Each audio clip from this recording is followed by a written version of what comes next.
¿Qué tal, apreciados estudiantes? En esta ocasión quiero darles la bienvenida a nuestra tercera sesión de la clase de Derecho Mercantil.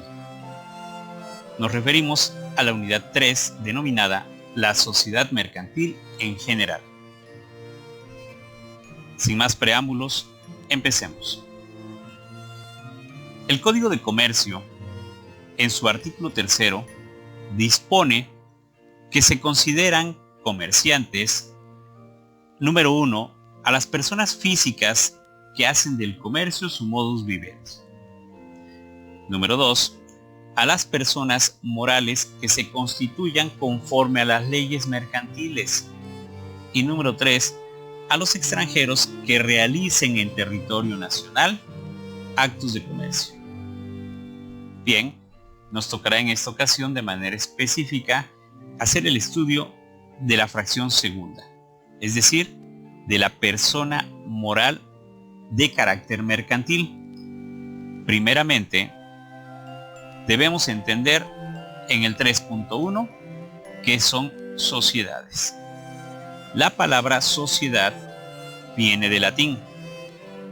Busca designar a la agrupación de personas físicas que se reúnen con un objetivo común,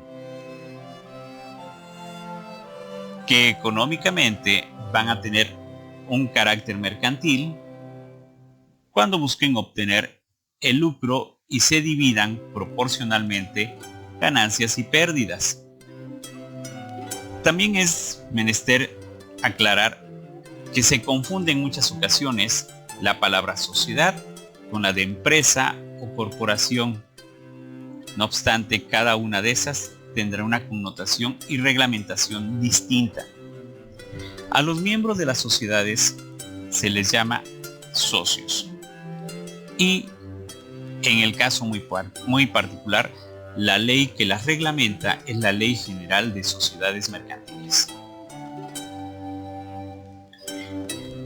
Esta ley, además, reglamenta lo relativo a las sociedades extranjeras y a una figura denominada la asociación en participación, que es el objeto de nuestro segundo tema.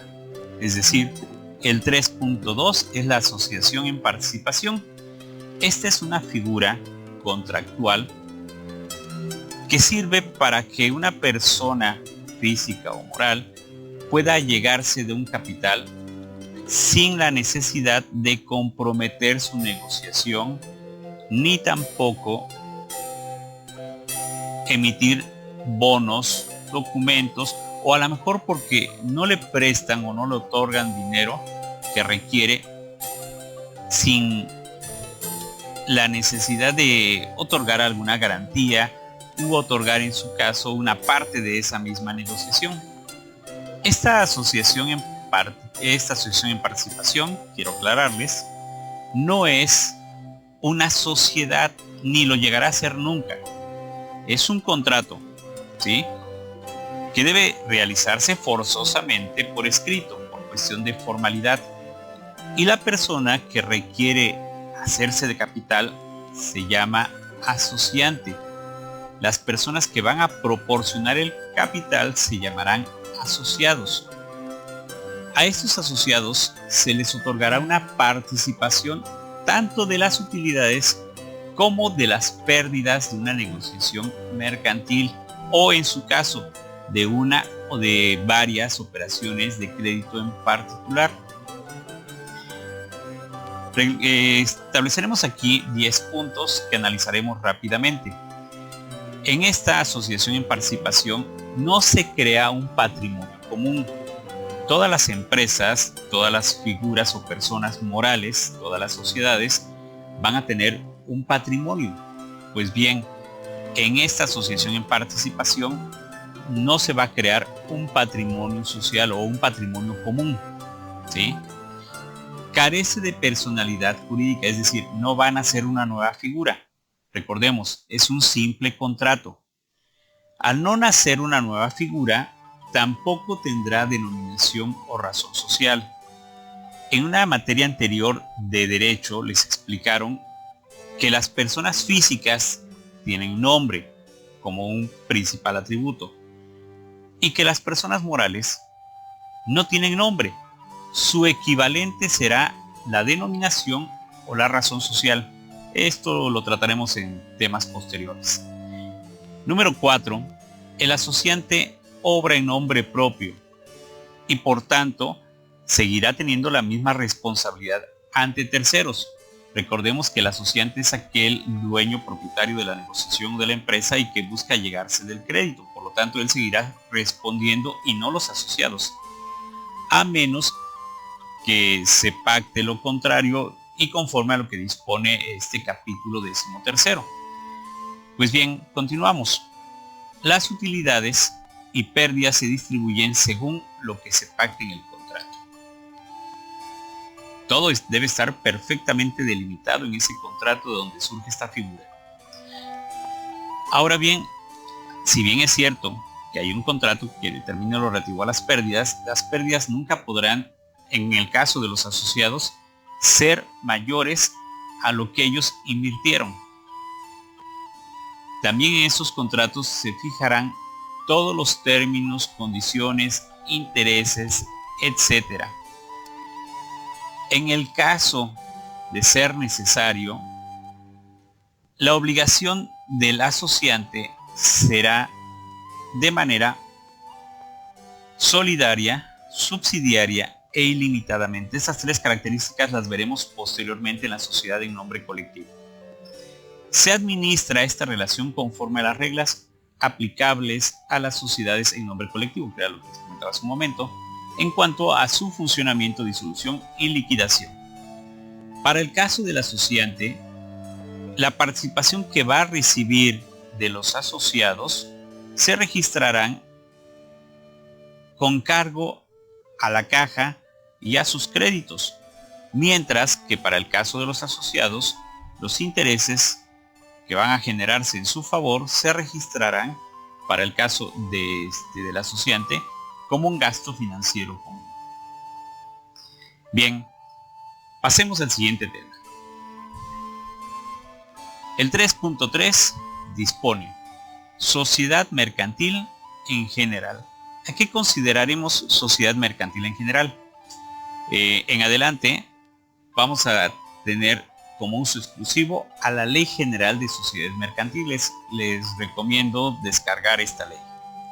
La Ley General de Sociedades Mercantiles, en su artículo 4, dispone que van a ser reconocidas como mercantiles todas las sociedades que se conformen de acuerdo a lo que dispone el artículo 1. Y ese artículo 1 va a contemplar a 7 sociedades mercantiles. Estas, por supuesto, podrán realizar todos los actos de comercio como una nueva entidad. Recordemos que las sociedades mercantiles van a tener una personalidad propia, que es precisamente el siguiente tema.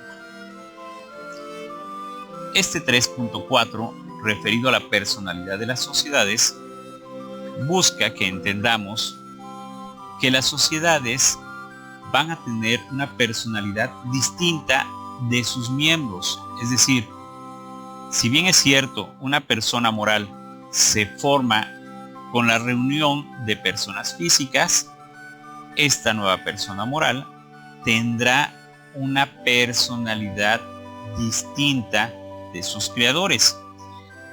Las sociedades tienen la obligación de, para que se les reconozca dicha personalidad, inscribirse en el registro público del comercio. En el caso de Tehuacán tenemos un registro público de la propiedad y del comercio.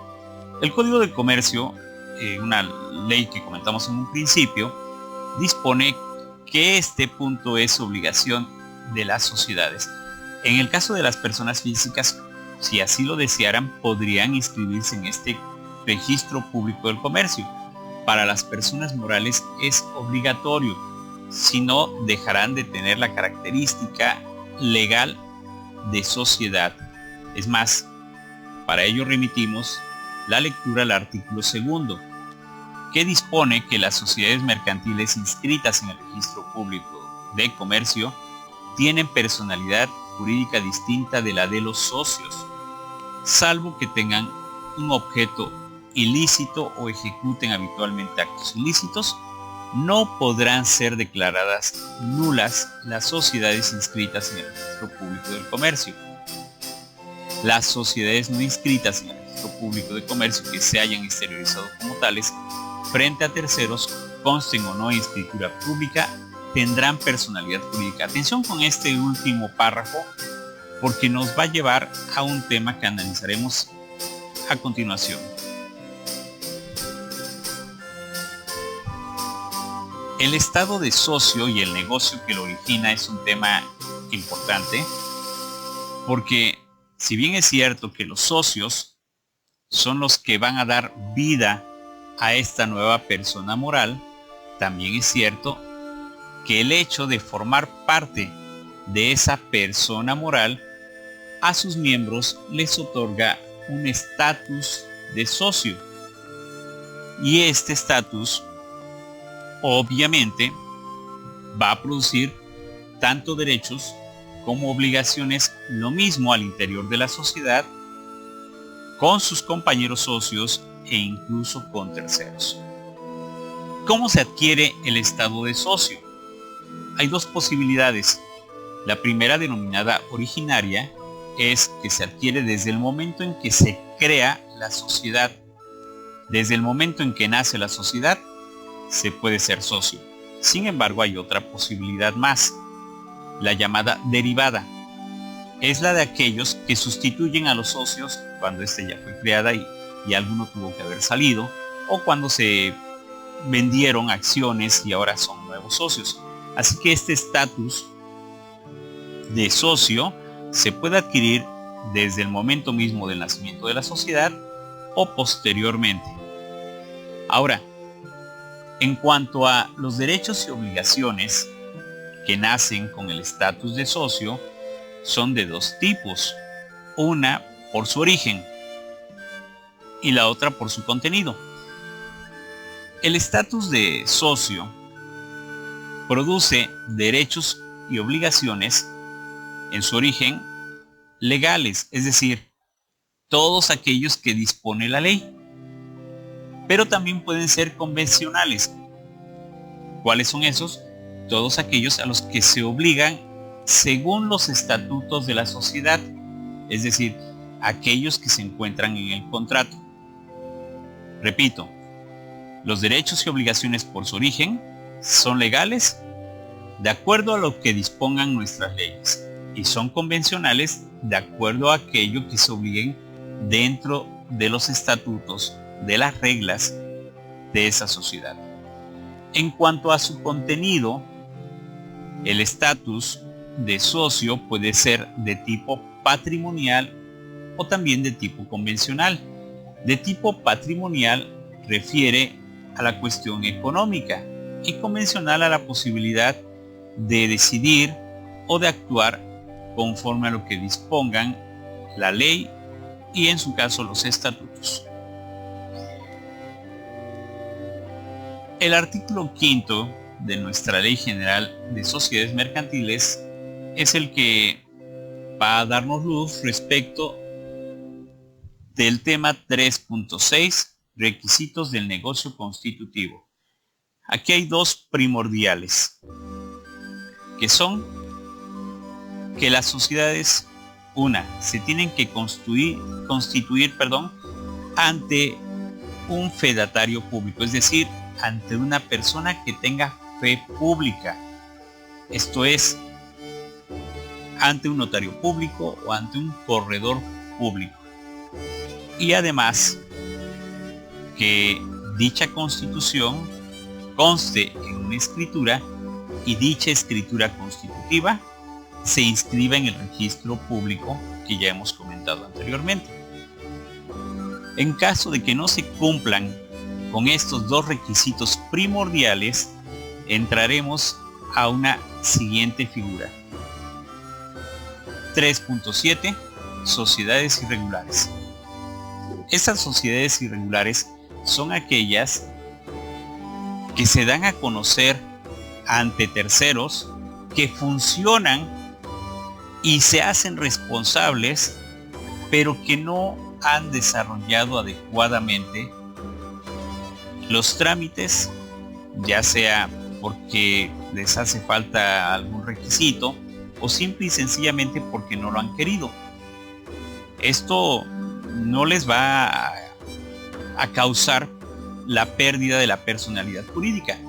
Más bien, tendrán una personalidad jurídica, pero esta es imperfecta, según lo que dispone el artículo 2 de nuestra ley. No vamos a confundir estas sociedades mercantiles que son irregulares con aquellas sociedades mercantiles de hecho que algunos consideran sociedades fantasmas.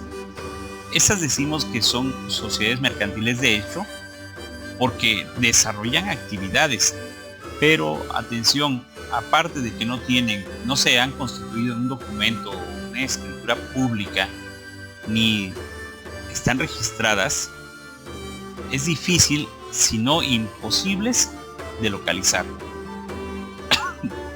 Y son completamente ficticias o fantasmas.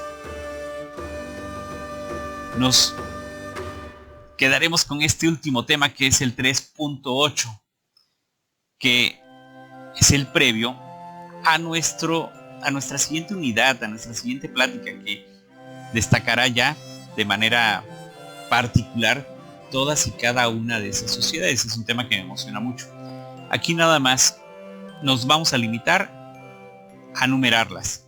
El artículo 1 reconoce como sociedades mercantiles, número 1, y espero que se las graben así como están, a la sociedad en nombre colectivo, a la sociedad en comandita simple, a la sociedad de responsabilidad limitada, la sociedad anónima, la sociedad en comandita por acciones, la sociedad cooperativa y finalmente a una sociedad que tiene una característica muy difícil que después les explicaré y que a mí no me lleva a convencer que esta es una sociedad, que es la sociedad por acciones simplificada. Vamos a estudiarlas en un orden un poquito distinto al que está aquí. En nuestro próximo video hablaremos en primer lugar de la sociedad en nombre colectivo, después de la sociedad de responsabilidad limitada y luego de la sociedad en comandita simple. Voy a cambiar el orden por efectos prácticos que ustedes me van a entender. Por hoy me despido, les deseo que tengan un excelente fin de semana y estaremos en contacto por si tienen dudas. Que tengan un magnífico fin de semana.